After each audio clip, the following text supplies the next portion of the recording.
Buenas tardes, Santiago. Esta noche Juan Perro y junto con Vinjals, creo que a la guitarra no vienen. No, digamos ahora el formato que presentamos hoy en Araal es el trío, el Juan Perro Trío. Y vengo con dos grandísimos músicos, los dos catalanes, el maestro Joan Vinjals, que es un espléndido guitarrista de rock y de jazz. Es un caso un poco particular porque Joan es rockero de formación, de escuela desde niño, pero luego es un rockero estudiado. Se convirtió en profesor de jazz en el taller de música de Barcelona y es un hombre entonces muy versátil, que tiene el punch del rock and roll, tiene un toque muy poderoso y a la vez es muy refinado, armónicamente y con las ideas. Es un hombre, hoy le veréis improvisar. Con él me permito la libertad de variar prácticamente en cada concierto la manera de abordar los temas, porque él sugiere tantas cosas que me está enseñando a moverme con mis propias canciones. Y después, en segundo lugar, viene en el formato un grandísimo saxofonista y clarinetista, un hombre muy joven, de 28 años, al cual le llamamos el pajarito del Maresma, y es Gabriel Amargant. Gabriel es uno de las promesas del jazz español, pero además de jazz es un hombre que tiene una mentalidad muy abierta. ¿Sabes? Estas generaciones nuevas ya no son de un solo palo, son jóvenes que se educan en el jazz, se educan en la música de improvisación, pero tienen una oreja puesta en la música contemporánea, les gustan también las músicas populares, ¿sabes? No tienen complejos.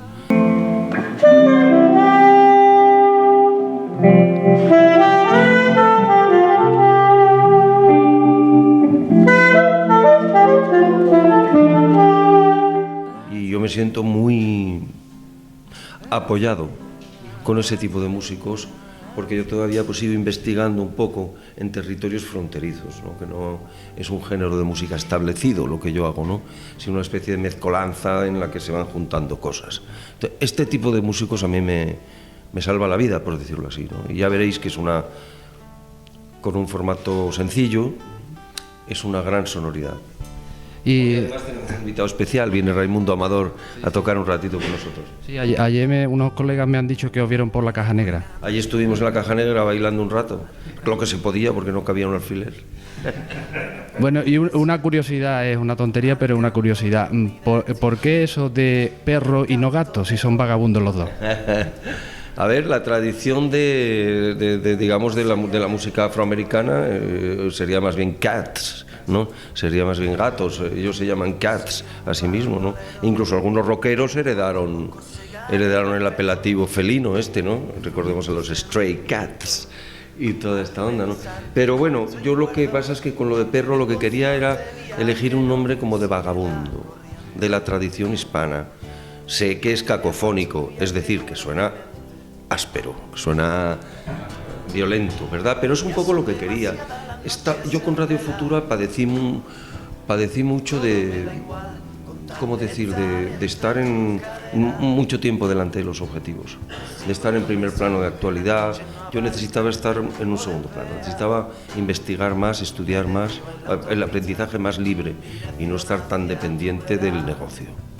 Y en Radio Futura ya al final se transformó en una empresa complicada de mover y entonces yo sentí que me tenía que dar el piro de ahí y elegir un nombre. Claro, cuando se enteró mi madre me dijo: pero tú estás loco, niño, entonces te vas a llamar Juan Perro, ¿qué dices, no?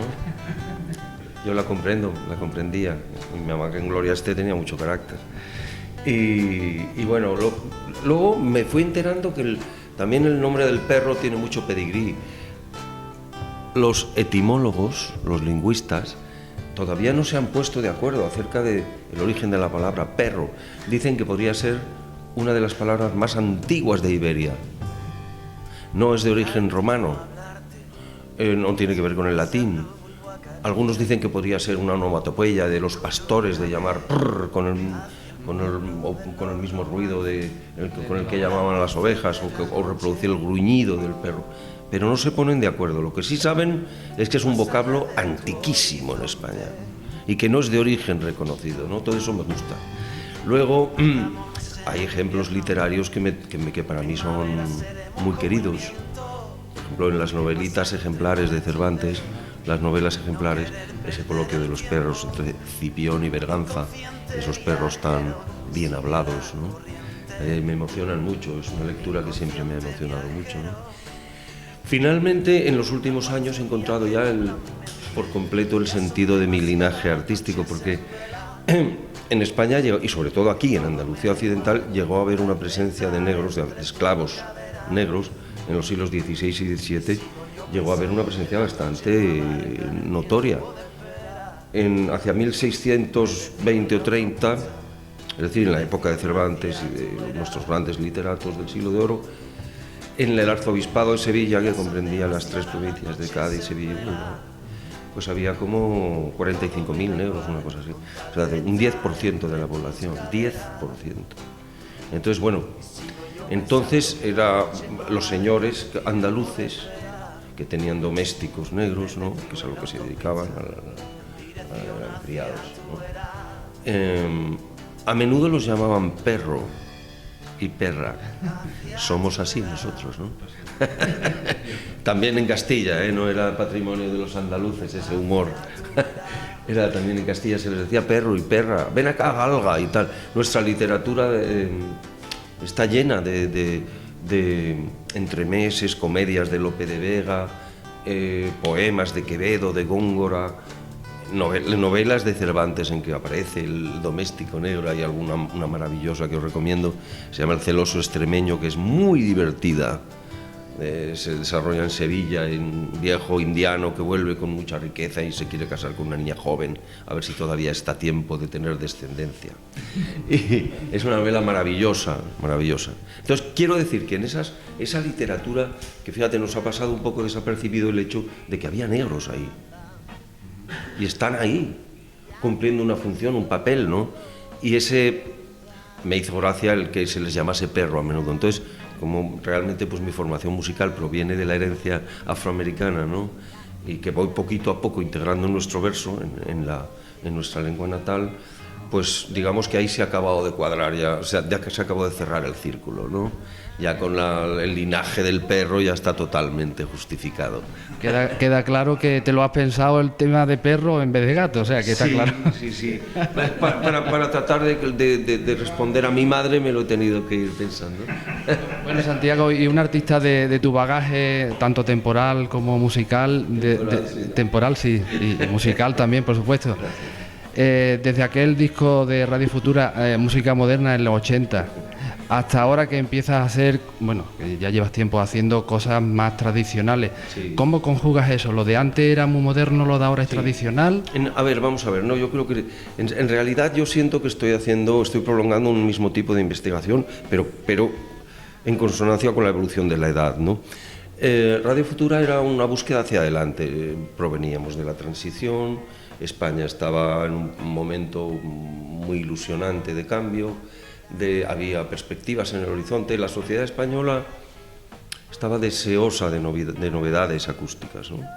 Y entonces había cuartelillo. Cualquier chaval podía empezar algo y tenía la atención pública. Había medios, la tele se ocupaba de los jóvenes, hasta la publicidad, todos querían ser rockeros, todas las marcas se apuntaban al rock and roll. Luego cambió eso y desde el gobierno decidieron que las campañas de pasión por el deporte eran mejores para la salud pública.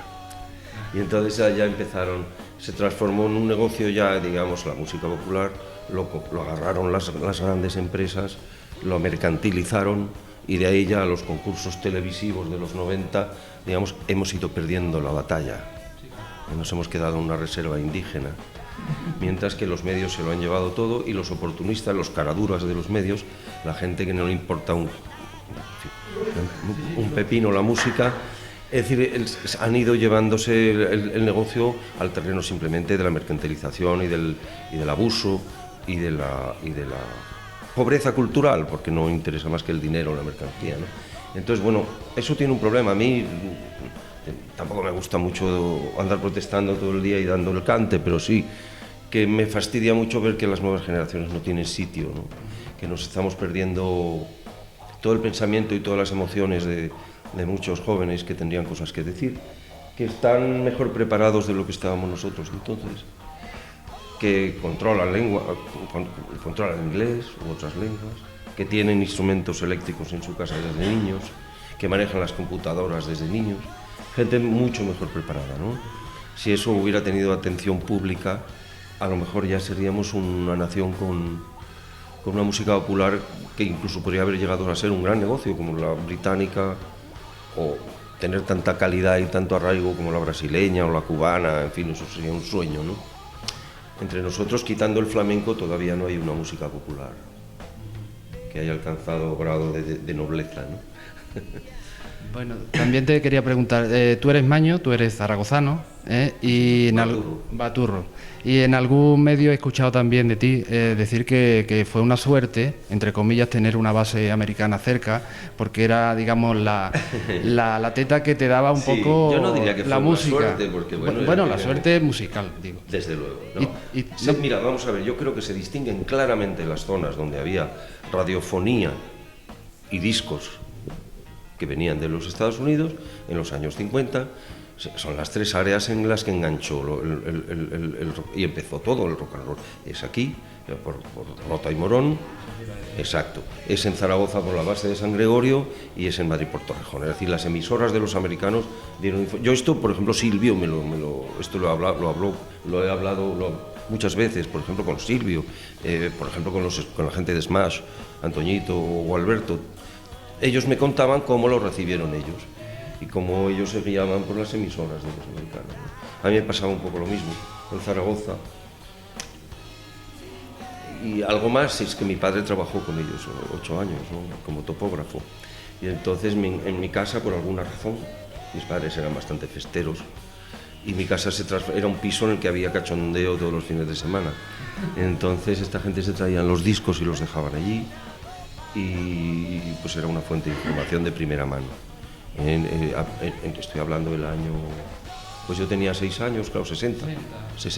Sí, aquí te comentaba eso, que aquí pasa lo mismo con la base aérea de Morón, que, claro. Y había grupos, los que lo has comentado, los Storm, los más. Yo vine de Zaragoza, vine a vivir a Huelva, y viví en Huelva 4 años, entre los 13 y los 17, un momento clave para todo, ¿no? El aprendizaje de la adolescencia. Y Zaragoza era beat, las máquinas de discos del parque, de los billares, tal cual, era muy beat, aparte de los Beatles y los Stones, pero era Kings, Who y los grupos españoles, ¿no?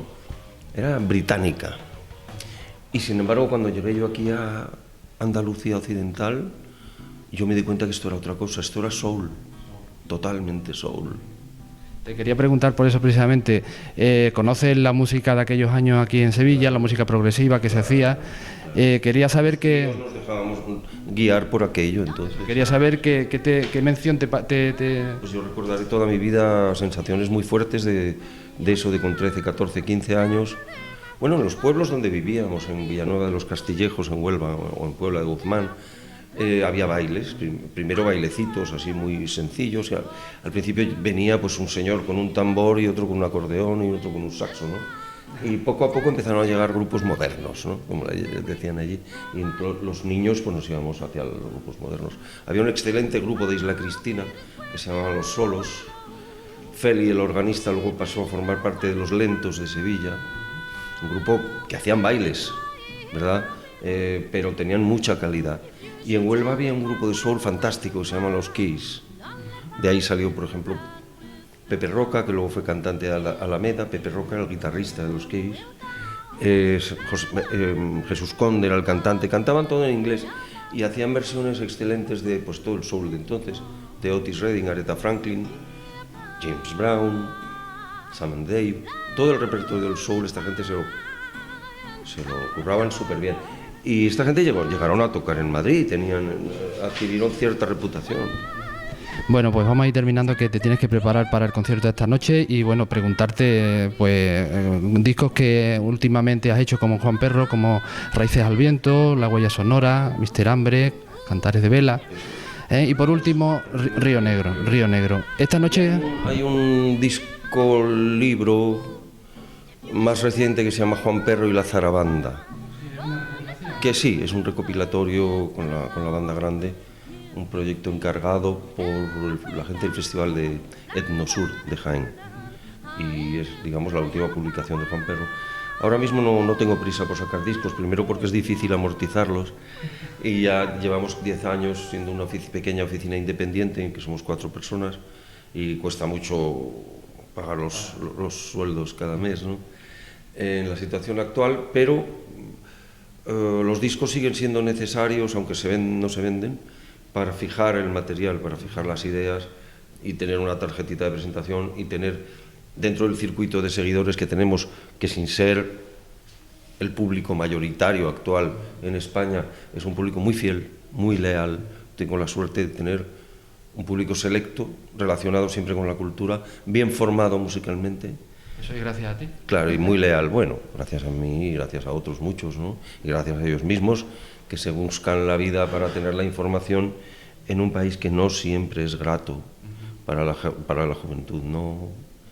Estamos atravesando un momento culturalmente difícil, no nos tenemos que desanimar, yo creo que tenemos que recuperar el orgullo y echar a andar la imaginación con valentía, ¿no? Y pensar en que tenemos que aspirar a hacer las mejores canciones, los mejores poemas, las mejores, en fin, en cada arte tenemos que ser atrevidos y mundiales. Perfecto. Ya, sin complejo ninguno. Bueno, pues mire, ya para terminar, tengo aquí una cosita que te quería regalar, ¿eh? Es un disco que hemos grabado unos compañeros aquí de Araal y de Paradas, en los dos pueblos hay 11 grupos. ¿Paradas dónde queda? ¿Está cerquita? Paradas entre Araal y Marchena, sí, está cerquita, 4 kilómetros, claro, está en feria. ¿Y que son varios grupos? Sí, son varios grupos. ¿De los dos pueblos? De los dos pueblos. Y bueno, es una mezcolanza de música muy diferente. ¿Qué géneros? Eso te iba a decir. Pues hay desde jazz, hay rock and roll, hay un estilo que no sabe cómo se llama, el rock duro, Apoptosis, que es un rock así, thrash metal. Hay una mezcolanza muy variada. Excelente, pues y lo pensé, digo, perfecto. Nada, pues muchas gracias, Santiago. Venga, gracias. Deseo observar tus gestos llenos de paz.